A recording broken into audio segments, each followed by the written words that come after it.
Hi. Let's just settle in. Yeah, let's just settle in. Hi, Alan and Lois and Shannon and Anna. And yeah, let's just take a moment to connect with ourselves.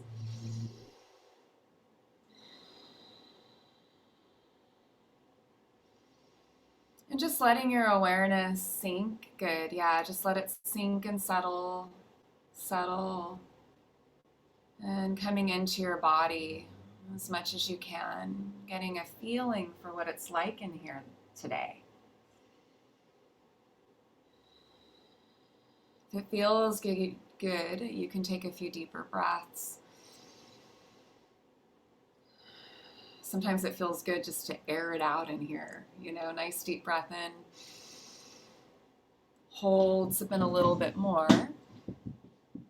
and then we'll let it go. And again, deep breath in and hold, sipping in a little bit more, and releasing. And last one like that, breathing in, sipping in more, and letting it go.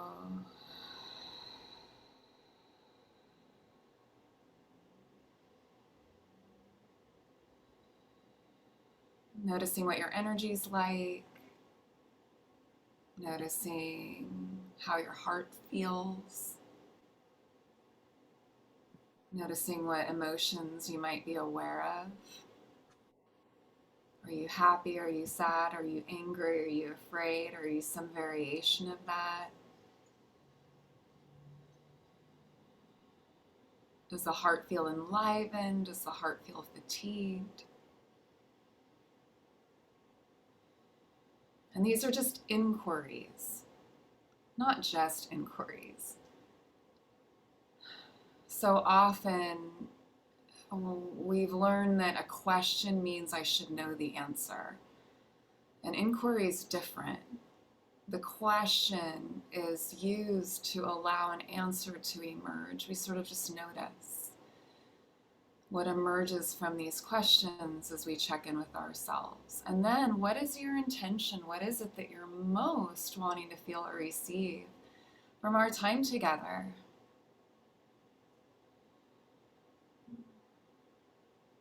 Maybe it's connection or clarity or ease or peace, or maybe Hi. it's something around self Hi. that you want to address. Hey, Candace, we're just finishing up the opening meditation. I'm so glad you're here.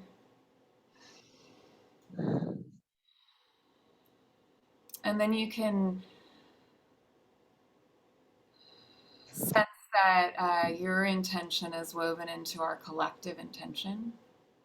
And may our time together be of benefit to you. And therefore be of benefit to all those whose lives you touch.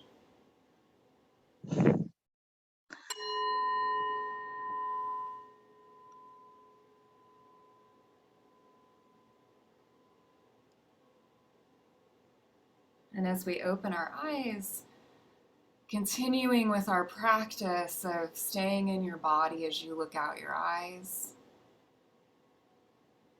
and then looking over both shoulders, and getting a sense of, like, for now, everything is just going to slow down. I'm so glad. Welcome. Like you don't have to orchestrate yourself in any way to be here. Like you don't have to curate yourself at all to be here. That however you are is included. So just sort of sensing that, and then putting in the chat where you are and what your intention is. Hi, Marlene. Hey, Rebecca. Yeah, just go ahead. Hey, Alan, Shannon, Anna, Candace, Lois. Yeah.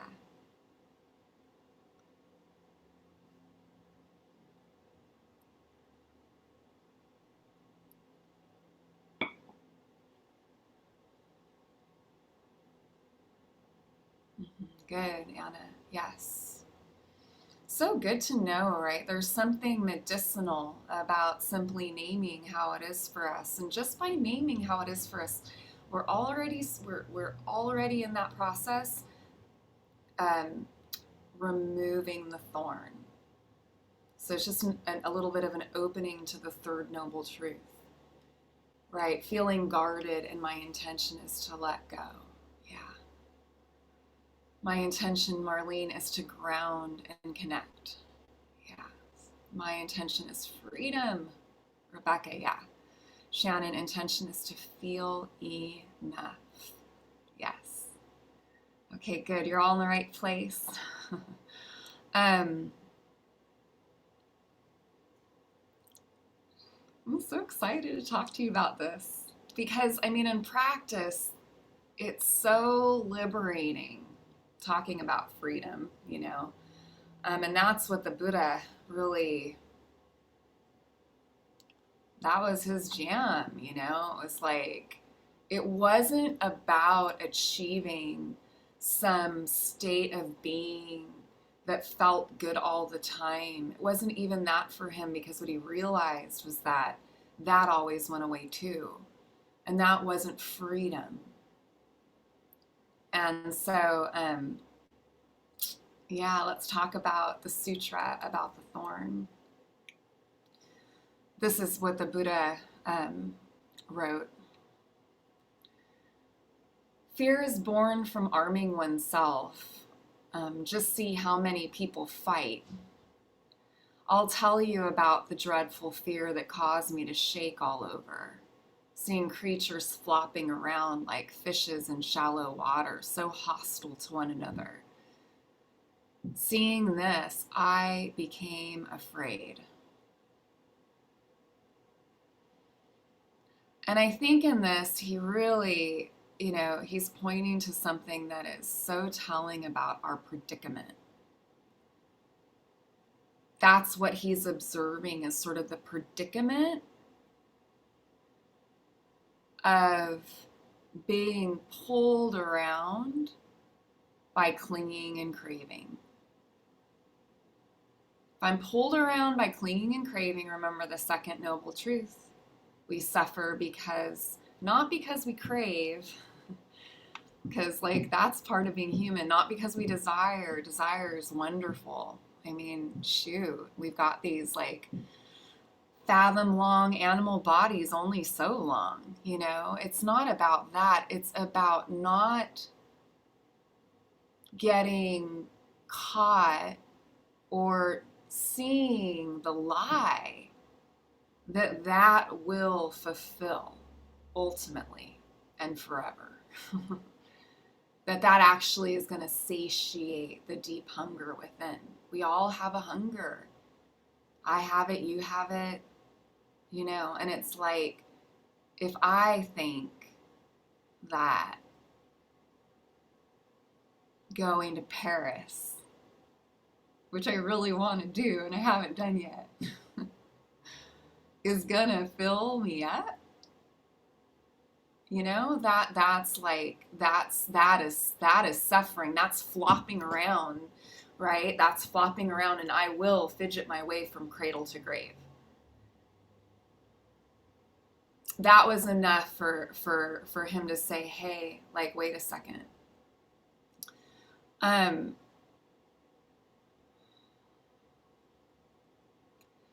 And so a hint here as well, as we unpack a little bit more what the thorn is. So there's this mentioning of our the way we suffer as being like, you know, a thorn that we don't pull out, and actually sort of like a thorn that we even protect, and that, you know, is akin to suffering.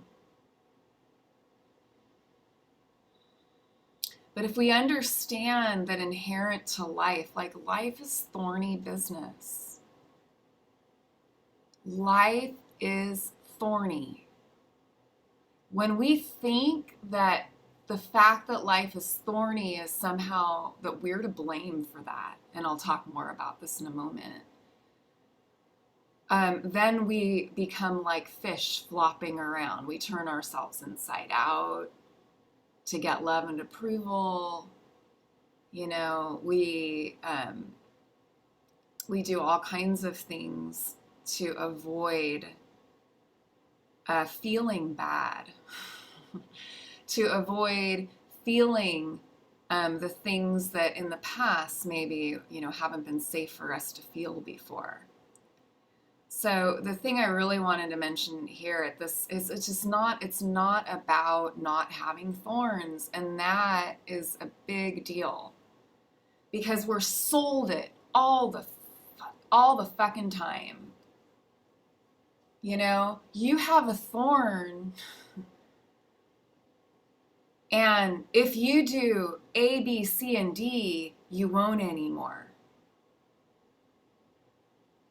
I mean, it's the hook of all religion. It's the hook of all marketing that's not really devoted to, like, you know, that's not really in good integrity. You know, it's like we're so impressionable in this way. We so want an end to the thorn. We just want a place where there's no thorns. And so we get lost, we get confused. And this is our predicament. We become like fish flopping around. The thorn is the reactivity. No, it's actually not the reactivity so much as the trigger, the sensations of being triggered in the body.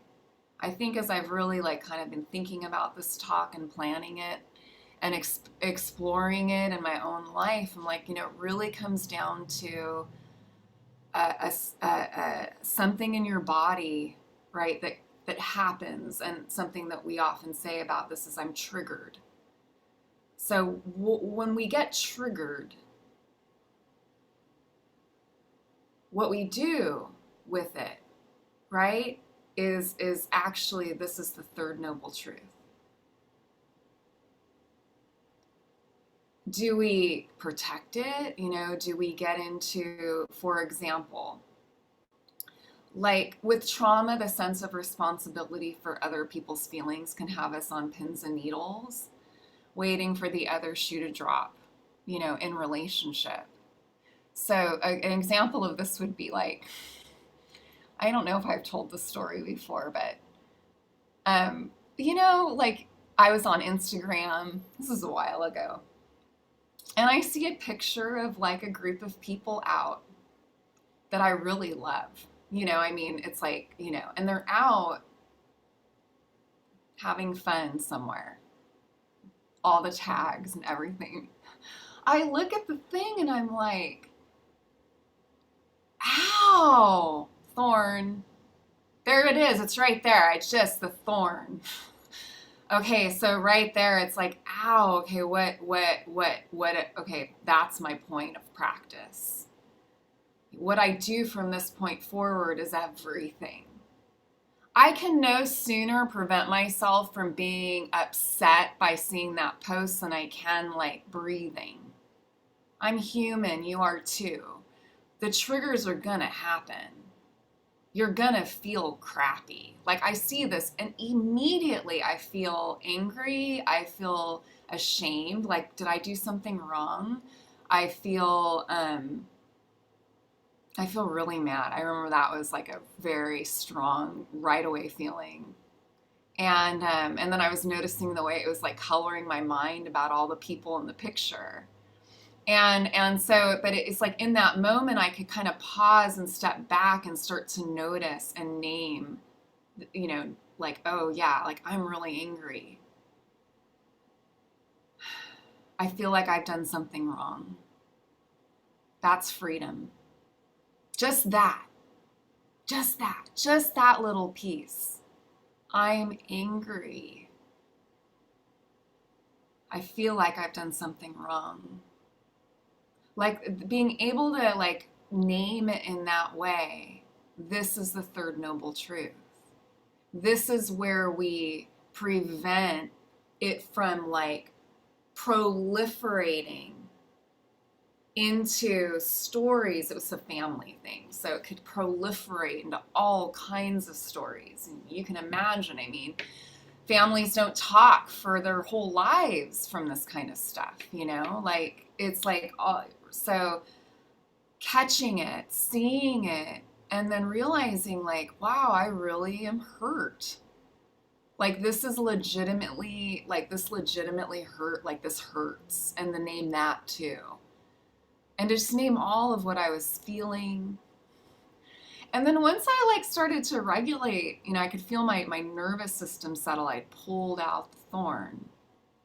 I started to see the whole picture. Like, I really would not have wanted to go with them to the place they had gone, and they knew that, and that's why I wasn't invited. Like, you know, I mean, it was just some place, like, I would never have wanted to go there. It's not my jam. It's not my thing. Right. And so it's like, I could see that, right? I could see the whole picture. I could see that, no, they didn't ever want to like purposefully exclude me.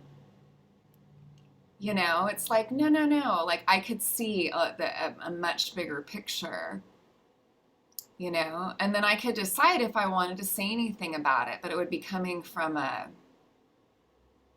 balanced place, you know, more of a place of curiosity rather than attack or blame. And then another story I wanted to share about what it means to pull out the thorn. I really want us all to really understand too, like how this feels. That's part of what we'll be exploring in the meditation, because the magic really lies in those moments when we catch, oh, I've got a thorn. It's blameless. This is the first point I wanted to mention. Let be. It's blameless. The trigger is going to happen. And it's really common, like for my clients, to feel guilty about their own natural feelings, like towards their kids or their partners. I mean, it's really common. When I talk to my clients about like feelings that they have in their partnerships with, like, say, their intimate partner, feeling a lot of shame about having feelings like disgust. Because we're not supposed to ever feel disgust with our partners, are we? Ever. Right? And so there's this inner kind of way in which we can sort of twist the thorn. We can sort of like cover the thorn by, like, you know, getting into, you know, these like the self-blame. Just about natural feelings we have that we haven't like yet learned to hold for a lot of different reasons, right? Like murderous rage. You know, let's get okay with that one. Like, it's like not, you know, it's we haven't been taught, like, part of healing, right? Part of the work I do with folks and part of the work that you might do with folks, like, is in helping people like hold more of their own hearts so that there's less of this, you know, inner thorniness, right? Like less of this insidious internal clamp down that leads to hypervigilance and not really feeling safe and secure in much of anything. This is from Tara Brock. Perhaps the biggest tragedy of our lives is that freedom is possible, yet we can pass our years trapped in the same old patterns. We may want to love other people without holding back, to feel authentic, to breathe in the beauty around us, to dance and sing. Yet each day we listen to inner voices that keep our life small. Yet each day, I read this before because of that last line, we listen to inner voices that keep our life small. I think a big part of the thorn kind of like getting twisted in has to do with the ways in which we don't see the thorn. We don't see it, right? Delusion always feels just like truth, always, until it doesn't, because we've just seen something differently, or so I think, like, you know, it's this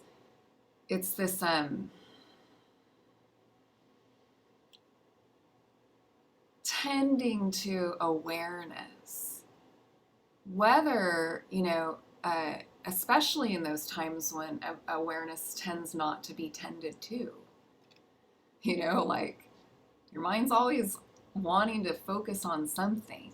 In those moments when we aren't being, we don't feel like we have to be mindful. Like those are the moments when it's really, really important, I think, helpful to watch the mind. Watch the mind, listen, and notice the way that you're talking to yourself. Because the only way that we can actually take the thorn out is to acknowledge that the thorn is there. There it is. We can't acknowledge the thorn is there if we're taking blame, if we feel like we've done something wrong. It's important to remember the impersonal nature of the thorniness of our lives. And it's not about not getting stuck. It's really about okay, what do we do when we notice that we are? This is the third noble truth. What's interesting is the Buddha talked about partial nibbana, this partial opening, as being very important, because there is no perfection. So I like the way that he talked about partial.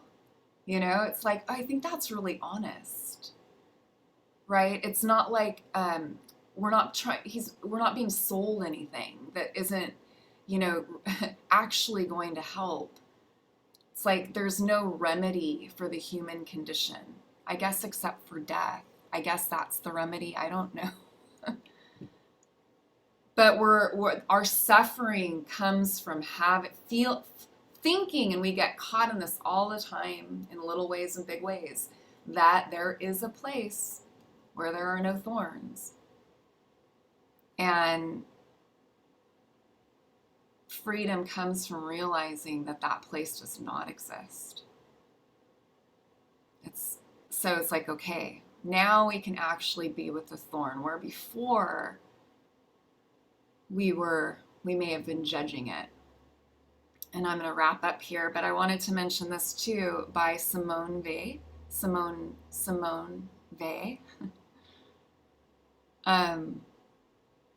She's a mystic. She spoke about the separation is the link. So this is just another way of pointing to the third noble truth. The separation, it is the link. But I have to know that it's happened. It's like those moments of grace when I realize that my voice is raising when I'm talking to Soli or Arthur. When I catch myself in it. Right? That's freedom. Not never getting pissed off at my kids. That's called fantasy. That's called, I don't know. That doesn't exist. It's what I do, right? The separation is the link. The separation is the link. And then I think, the ultimate fruits from sort of the practice here is no trace. I am complete and empty. So for example, I'm not carrying around my feelings, about what happened at some past. The residue is less, right? The more we acclimate to the practice of, rather than being guarded and protected against the thorns, to actually realizing the blameless nature of them and instead sort of opening our hearts to them. I just forgot where I was going with that. This happens. I was talking about residue. Yeah. So it's being able to just love, right? Just love. I think that's what's possible when we don't complicate matters, by not dealing with our suffering. right? Not dealing with the suffering. So we're going to, at this point, we're going to move towards sitting. And I want to mention, as you make yourself comfortable, that these talks are freely offered and your donations really make a difference. And you can Venmo me or PayPal me or whatever, Zelle me. I'm on all the things. The other thing I want to mention is on February 7th, I have, it's freely offered. It's called Radiant. It's an at-home mini retreat for healers, yoga teachers, therapists, intentional creatives, like people who love helping people heal, are really I will do the retreat. Oh, good. Yeah, good. And it's all about, like, if you or somebody who, really holds themselves back from going after what they want because they're afraid of being rejected or judged or used, we're going to work through all of that. And in that, it's a 5-day. We're going to weave your new vision and build your backbone, and you'll get to create your next brave action. So, yeah, share, come, all of the above. The link is on my Instagram on my profile, and it'll be in all my emails coming up. So, all right, let's sit together.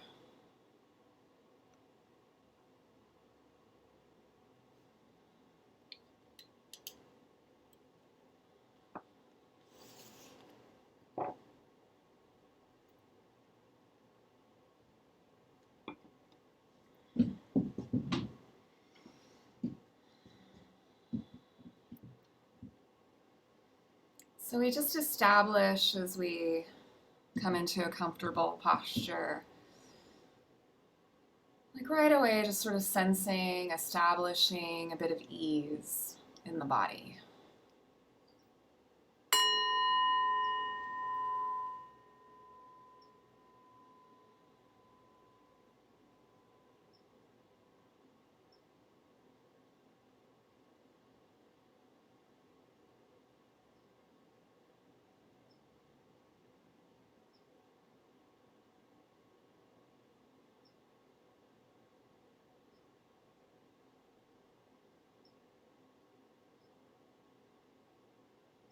Spending some moments letting awareness sink and settle.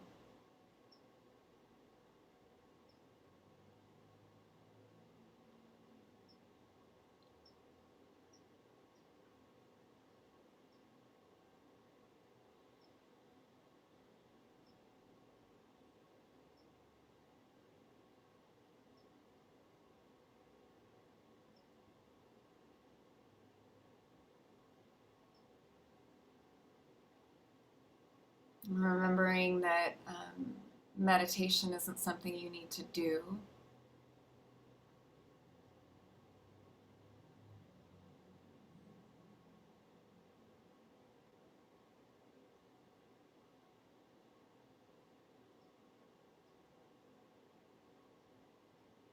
We're just sensing right here and right now.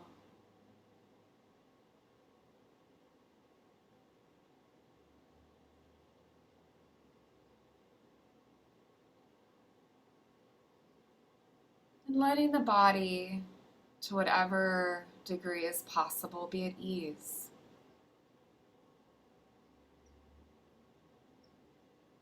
You don't have to fix anything. You don't have to manage anything.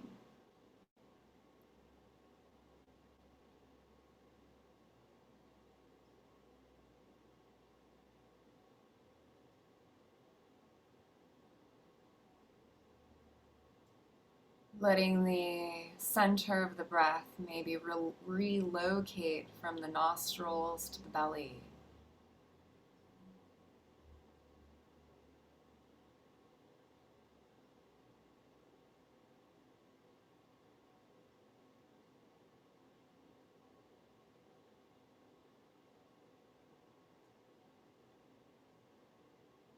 letting down the guarding in the belly.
Letting this sense of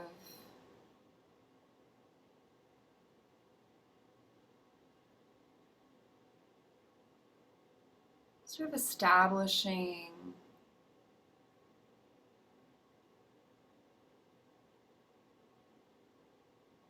the body of rest.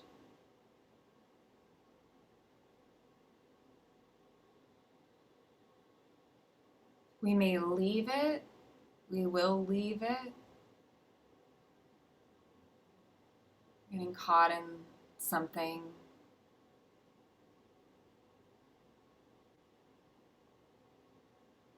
We just can come back when we notice that we've in some way lost contact with this body of ease.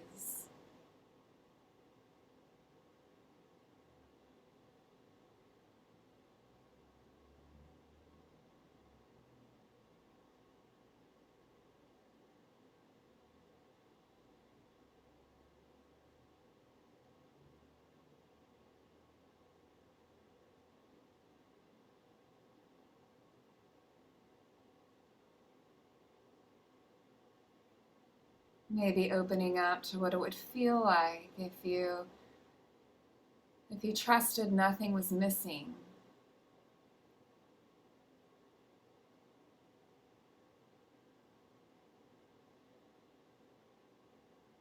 Or that you haven't done anything wrong.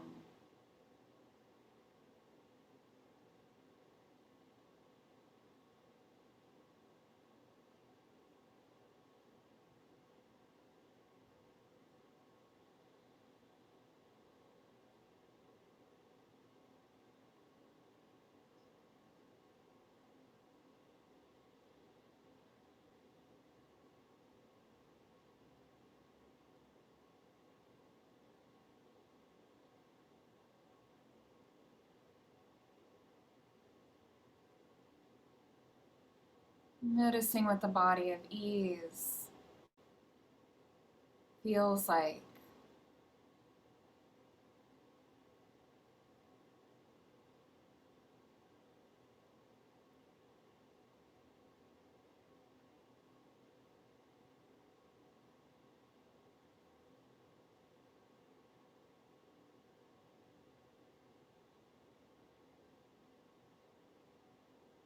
And you might just stay with this. You can just stay with this sort of resting, returning to the body of ease.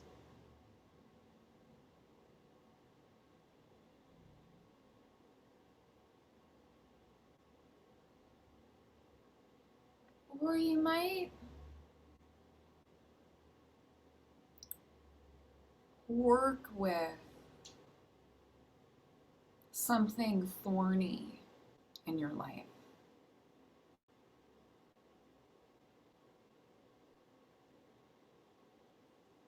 Maybe there's somebody in your life that you have some reactivity around, that you kind of get caught. You get caught with this person in some way.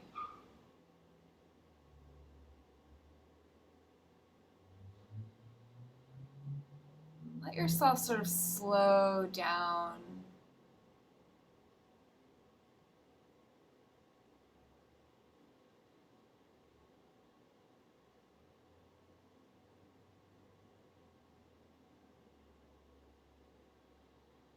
Just really recognize here the ouch. Like, oh yeah, this hurts. This anger, this shame, this guilt, this mistrust, this jealousy, this insecurity, this hurts. And then placing, you can, just put a hand on your chest.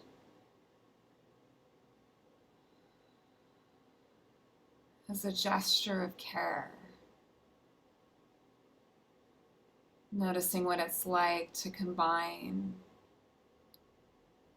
compassionate touch with this recognition of a thorn in your life. Just allowing for any of the emotions that you're feeling inside of this relationship.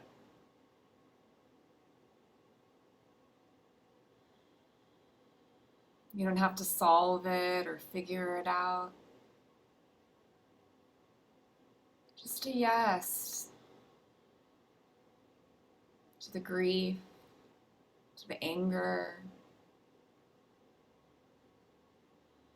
You might not like it. Yes doesn't mean I like it. Just yes, it's here. Yes, I see you. I'm acknowledging with no agenda.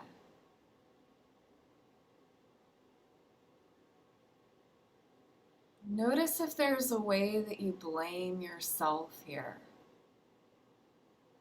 Yes. In a relationship, you have your part and the other person has theirs. But sometimes we forget about the other person's part. So just noticing if there's any way in which there's more responsibility or not enough that you're taking here. Just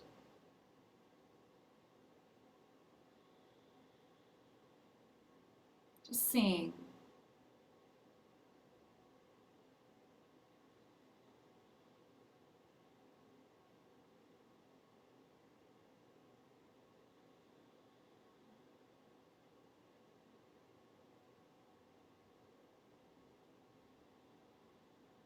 Now the last piece is, what do you most need?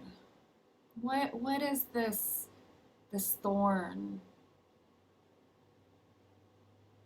What's the medicine? What does it most need? Sometimes, in my own practice, it's like me just telling myself, you're gonna be okay. This will pass. You didn't do anything wrong. If in fact I haven't, and I'm blaming myself a lot, and I really see that I haven't done wrong. So just taking some time with this, just kind of nurturing.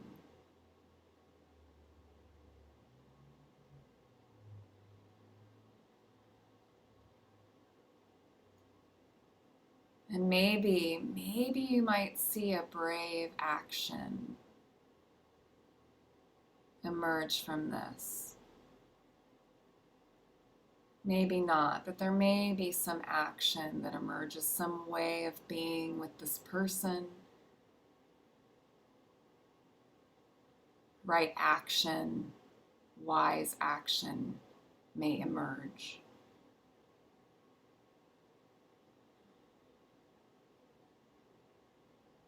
And once you feel complete with this reflection, coming back to resting with the body of ease.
It starts to feel too complicated.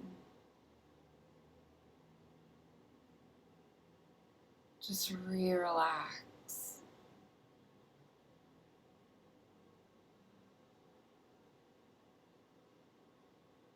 Come back to the breath, just this breath.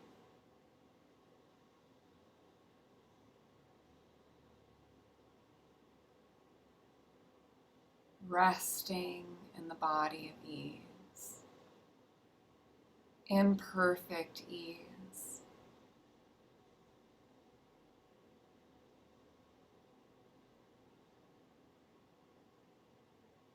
Imperfect peace.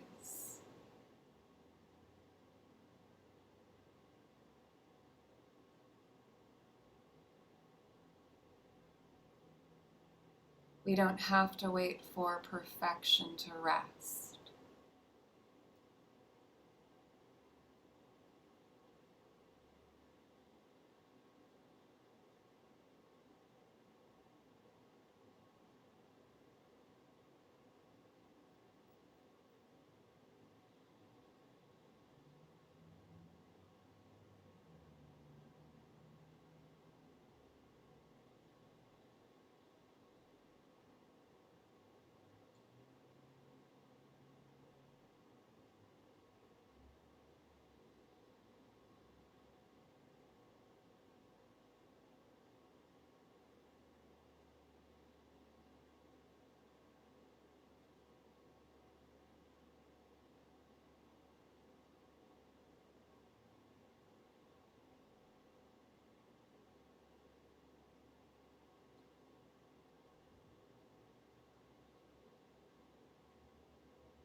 And his eyes open.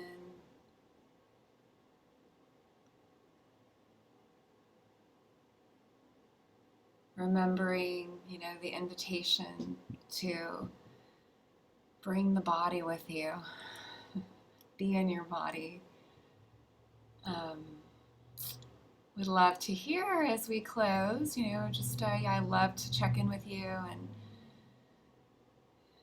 ask you what landed, um, if you have any questions or what your experience was like or any ahas that you had from this exploration of removing the thorn, in particular, removing the thorn of self-blame, just something that my clients in particular struggle with. So I wanted to make it really specific.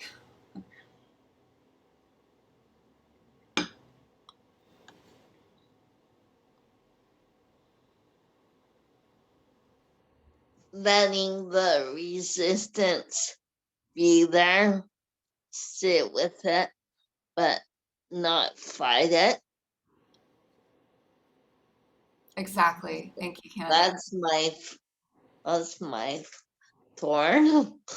Yeah, yeah. Right. That's another way of putting the practice of working with the third noble truth, right? Because a way of noticing is like also when we're triggered, resistance. Yeah, because we never like it. We never like it. Thank you, Candace. Let me see here.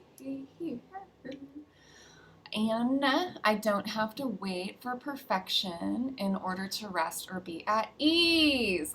Uh-huh. All is well. Yes. Right? We're all waiting for it to be perfect.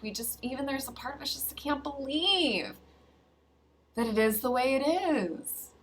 No thorns, but yes, thorns. And we can actually rest. We can rest when we acknowledge that. Yeah, life is thorny, Shannon. Marlene, aha, I'm feeling shame today. Oh, you caught it. Oh, good, about what I am feeling. Yeah, good. Isn't that nice when you just like, so right, the thorn is shame.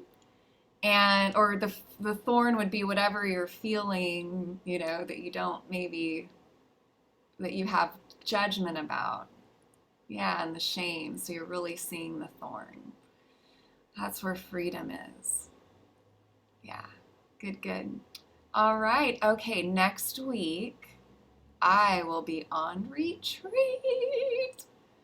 on the land at Spirit Rock. Ah!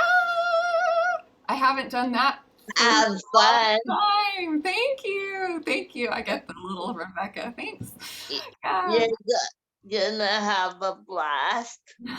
You'll tell us all about it Yeah. when you come back. It'll be something. Yeah. And then I'll be back. So there will be no sit next week, but we will resume the following week, Tuesday at 10 a.m. PT. So, Okay. so feel free to look at one of the many recordings on YouTube to support your practice next week. And then I will be back to talk about the fourth noble truth, of course. We all know where this is going, on our next talk. So feel free to leave a donation. It really makes a difference. Join Radiant. If you haven't already, everyone here should join Radiant. I know all of you, and you all belong in Radiant. So if you haven't joined, please do. And I will see you next time. You can take yourself off mute and say your goodbyes. Bye. Bye. Thank you so much. Send Thank you me so a much. radiant. Welcome. Bye. Bye, everybody. Bye. Bye. Bye, Marlene. Karina, can you send me radiant? Yeah. And Candace, check your last email for me too, because it'll be at the bottom in the Okay. PS field. Mm-hmm. Okay. Yeah. Okay. All right.